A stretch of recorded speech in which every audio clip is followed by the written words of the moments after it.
नमस्कार दोस्तों। गुजरात, हिमाचल प्रदेश और दिल्ली का चुनाव परिणाम आ गया। पहली बार नगर निगम का दखल आम आदमी पार्टी के पास आ गया। हिमाचल प्रदेश में कांग्रेस 5 बरस की अंतराल के बाद दोबारा सत्ता में आ गया।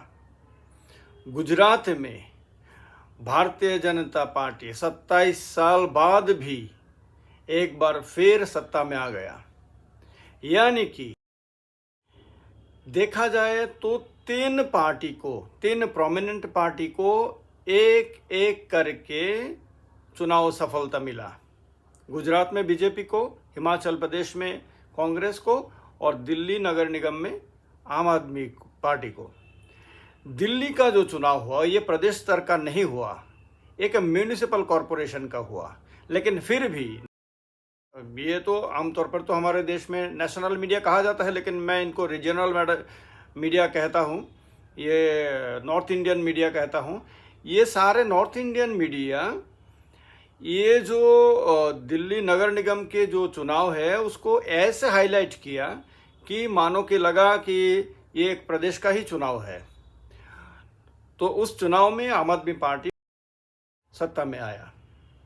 अब इस चुनाव का जो परिणाम आया इसको हम विश्लेषण करें तो मैं कुछ पॉइंट्स आपके सामने रखूंगा। ये पॉइंट वाइज मैं विश्लेषण करूंगा जो आमतौर पर किसी भी मीडिया में आपको सुनने को नहीं मिला। ऐसे मैं एक के बाद एक आपके लिए रखूंगा, क्योंकि हमारे देश के लोकतंत्र और राजनीति के लिए बहुत ही ज़रूरी है कि आज से आम आदमी पार्टी नाम की एक नया नेशनल पार्टी देश में आ गया। ये पार्टी अब तक रीजनल पार्टी था, अब नेशनल पार्टी हो गया। गुजरात में इसको भी कुछ विधायक मिला पहले बार, और सब मिला के जो हिसाब है, हिसाब के अनुसार एक नया नेशनल पार्टी आम आदमी पार्टी बना।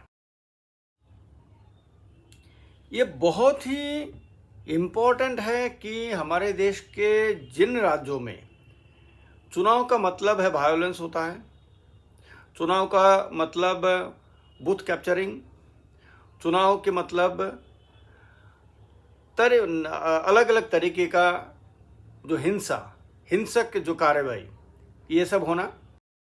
सारे राज्यों के जो बाशिंदे हैं, उन सारे पॉलिटिकल पार्टीज है जो लोग किसी ना किसी तरीके से वायलेंस में इंडल्ज्ड होते हैं, इनके लिए एक सीख होता है कि गुजरात में इतने बड़े चुनाव हुआ, हिमाचल प्रदेश में इतने बड़े चुनाव हुआ, दिल्ली में 1,46,00,000 लोगों के एक चुनाव हुआ, लेकिन कोई वायलेंस नहीं है, कोई मर्डर नहीं हुआ है, बूथ कैप्चरिंग का कोई एलिगेशन नहीं आया। किसी भी पॉलिटिकल पार्टी ने अदालत में जाके ये नहीं बोला कि चुनाव लोकतांत्रिक तरीके से नहीं हुआ। तो देश के इन 3 मोस्ट प्रोमिनेंट स्टेट्स में अगर ये हो सकता है, तो जहां पर एक आम विषय है, वहां पर क्यों शांतिपूर्ण तरीके से चुनाव नहीं हो सकता? ये सोचने वाली बात है। हमारे देश की जनता को भी सोचना चाहिए और सारे पॉलिटिकल पार्टीज को भी सोचना चाहिए। बहुत सारे लोग कहते हैं कि गुजरात में अगर चुनाव होता है तो चुनाव में अगर बीजेपी जीत दूसरे प्रदेश में पड़ेगा, अगर बीजेपी हारता है तो उसका प्रभाव भी दूसरे प्रदेश में पड़ेगा। आप देखिएगा, हर एक प्रदेश में जब चुनाव होता है तो वहाँ के जो लोकल मुद्दा होता है उसके आधार पर ही चुनाव होता है। तो गुजरात में जो चुनाव हुआ तो गुजरात का विषय है, हिमाचल प्रदेश में जो चुनाव हुआ वो हिमाचल प्रदेश का विषय है, दिल्ली में जब चुनाव हुआ वो दिल्ली का विषय है। नहीं है कि हिमाचल प्रदेश का मुद्दा गुजरात में होगा या गुजरात का मुद्दा दिल्ली में, ये सब नहीं होता है। आप देखिएगा इस चुनाव में क्या हुआ, जहाँ पर बीजेपी अपना किला रक्षा किया गुजरात में, वहाँ पर वो ढल गया हिमाचल प्रदेश में, वो ढल गया दिल्ली में। जहाँ पर कांग्रेस हिमाचल प्रदेश में सत्ता में वापस आ सका, गुजरात में जाके वो ढल गया। जो आम आदमी पार्टी दिल्ली में पहली बार नगर निगम चुनाव में बीजेपी को हरा के सत्ता में आया, वो ना गुजरात में उसके दावा के अनुसार वो सत्ता में आ सका, ना हिमाचल प्रदेश में वो खाता खुल सके। तो एक प्रदेश के जो चुनाव होता है उसका प्रभाव दूसरे प्रदेश में नहीं पड़ता। वो एक सीख है हमारे देश के जो पॉलिटिकल पार्टीज है और जो सारे नेता लोग जो समझते हैं जे कि उनको कोई और आके जिता देगा या कहीं और उनके पार्टी की जीत होने से उनको आसानी से जीत मिल जाएगा, उनको ज़्यादा परिश्रम करने की कोई ज़रूरत नहीं है, उनको लोगों के बारे में ज़्यादा चिंता करने की कोई आवश्यकता नहीं है, उनको जीत मिल जाएगा। उनके लिए एक बहुत कठिन सीख है ये इस बार की चुनाव। इस चुनाव में किसी को, या वैसे देखा जाए तो किसी को तो ज़्यादा लाभ नहीं हुआ है, एक एक करके सबको मिला है। जैसे सांत्वना पुरस्कार होता है, कंसोलेशन प्राइज जैसा, लेकिन नुकसान बीजेपी को हुआ क्योंकि बीजेपी के हाथ चला गया और बीजेपी के हाथ से दिल्ली नगर निगम भी चला गया।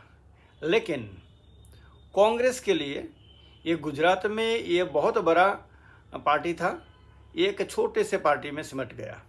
कांग्रेस के लिए ये नुकसान है।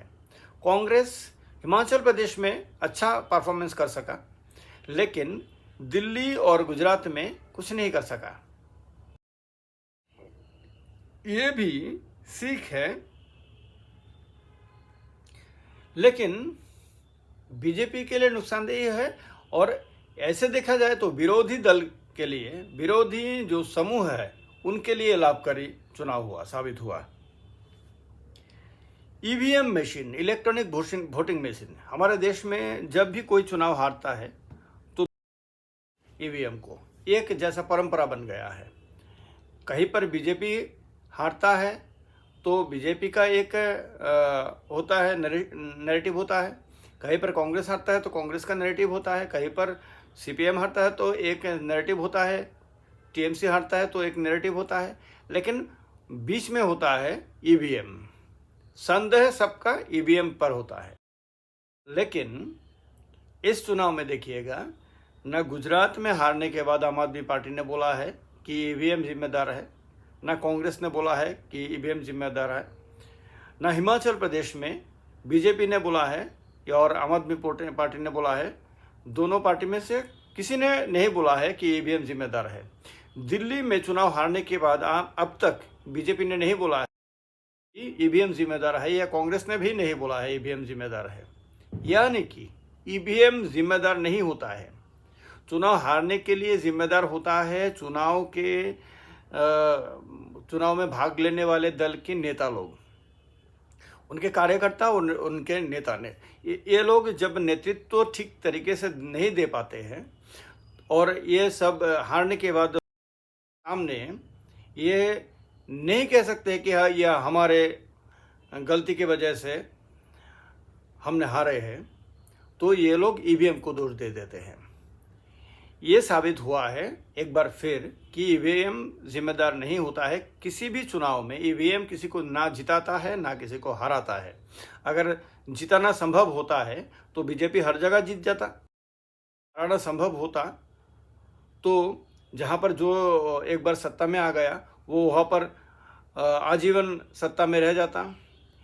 तो ये भी एक सीख है, ईवीएम को दोष देना बंद करना चाहिए और जो जिम्मेदार लोग हैं उनको अपने ऊपर जिम्मेदारी लेना चाहिए। ये भी अभी जो चुनाव में बीजेपी और आम आदमी पार्टी के बीच ज़्यादा टक्कर हुआ।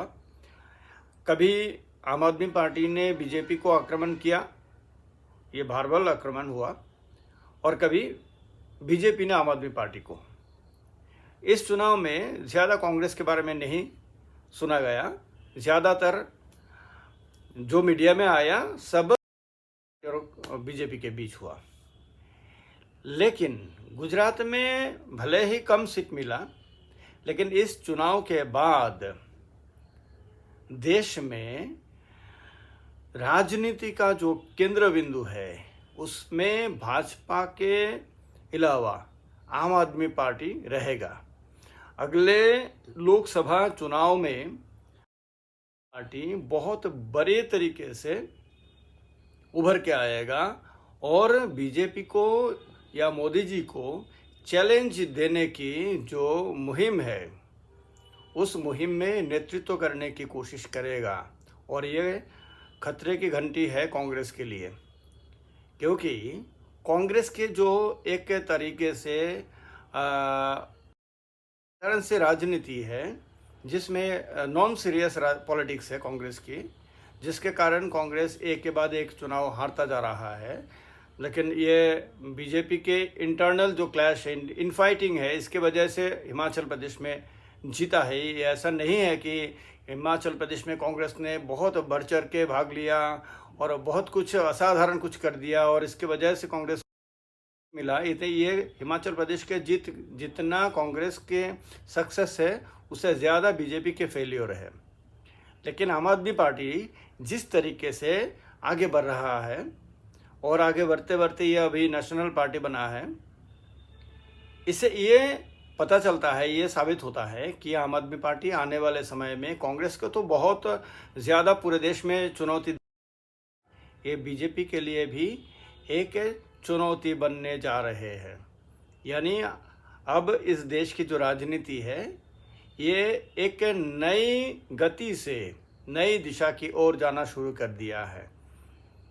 ये बीजेपी के लिए भी बहुत सोचने वाले विषय है, कांग्रेस के लिए भी बहुत सोचने वाले विषय है और इसलिए तो बहुत ज़्यादा सोचना पड़ेगा ही, क्योंकि 2 दिन के जो चुनाव परिणाम है उसमें नुकसान ज़्यादा हुआ। भले ही गुजरात में बहुत ज़्यादा सीट मिला है बीजेपी को पहले से या ऐतिहासिक विजय मिला है, फिर भी एक प्रदेश इसने पार्टी ने हरा है या एक नगर निगम खोया है। तो आमतौर पर और ये जो उपचुनाव हुआ है, कुछ उपचुनाव में मिली है, तो सोचने वाले विषय तो बीजेपी के लिए होगा ही, क्योंकि अगले साल बहुत सारे विधानसभा का चुनाव होने वाला है। त्रिपुरा में होने वाला है, मेघालय में होने वाला है, नागालैंड में होने वाला है, कर्नाटक में होने वाले हैं, मध्य प्रदेश में होने वाले हैं।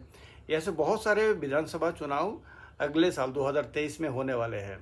तो बीजेपी के लिए ये सब मीन्स आने वाले चुनाव की तैयारी करना है। कांग्रेस को भी अगर अपने जो वर्चस्व है वो वापस लाना है या देश की राजनीति के ऊपर वापस उसको कंट्रोल लाना है, तो कांग्रेस को भी ये जो कैजुअल पॉलिटिक्स है इसको छोड़ के सीरियस पॉलिटिक्स करना पड़ेगा। कांग्रेस जैसे एक एंटरटेनमेंट पॉलिटिक्स कर रहा है अभी, एंटरटेनमेंट पॉलिटिक्स कांग्रेस के लिए बहुत भारी पड़ रहा है। और ये जो आम आदमी पार्टी का जो सीरियस पॉलिटिक्स है, नए लोग हैं, नया पार्टी है और पार्टी के हर एक नेता के चेहरे पर ही ये सीरियसनेस दिखाई देता है। और ये जो सीरियसनेस है ये देश की जो युवा है, युवा वर्ग को अट्रैक्ट कर रहा है, आकर्षण कर रहा है। और यही आकर्षण, यही सीरियसनेस बाकी पार्टियों के लिए खतरे की घंटी बजा रही है। आपको कैसा लगा बताइएगा ज़रूर। नमस्कार, जय हिंद।